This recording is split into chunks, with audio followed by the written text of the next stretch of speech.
So it's still windy. The sun has just come up. About 80% ready to go. But we've got a rainbow. It's got to be a good sign.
So I'm not that far from Hudson Bay now and the end of the trip. Maybe another 2 or 3 days, depending on the weather.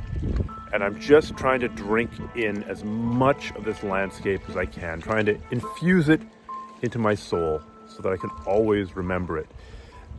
I don't know when I'll be back again.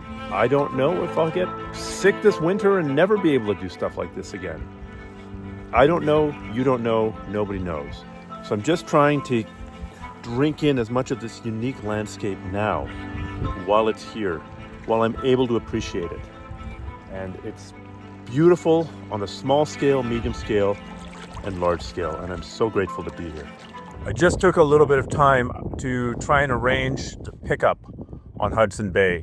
I could paddle all the way to Arvik. I really don't want to paddle all the way to Arvik. Hudson Bay is terrifying. The tides, the storms, the bears, it's nuts. It's the scariest place I've ever paddled, and if I can avoid paddling it for the rest of my life, I will.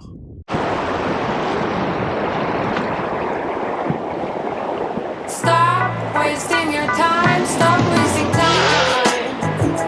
No one's gonna be there when you make the finish line.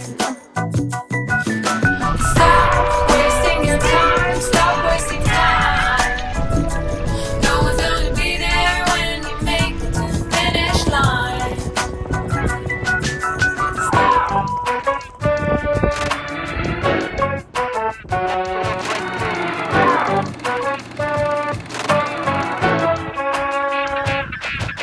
Rise with the fear of being alone that kept us together all along. The mindset was clear, I no longer belong, but I set a new path and move on, move on. Do you know who you are when there's no one around? Who are you when there's no one around?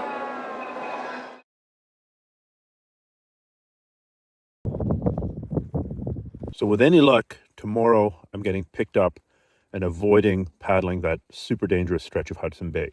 But meeting a boat pickup on Hudson Bay isn't like calling an Uber or calling a taxi, not at all. It's much more complicated than that. First of all, I have to be in the right place at the right time. I have to be on the coast.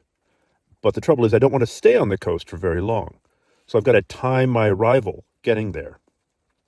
Number two, the other guy also has to arrive there at the right time, and he's coming from 60 kilometers, 40 miles away.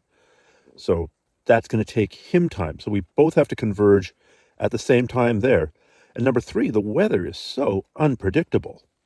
So, I might have the best plans to be there at a certain time, but if the weather goes to shit, I cannot make it, and neither can he.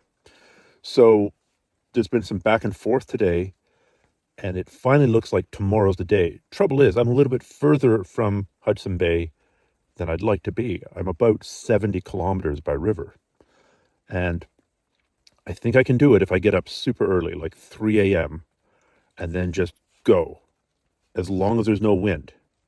If I can get no wind, then with the current together with my paddling, should be able to get me about 9 kilometers an hour.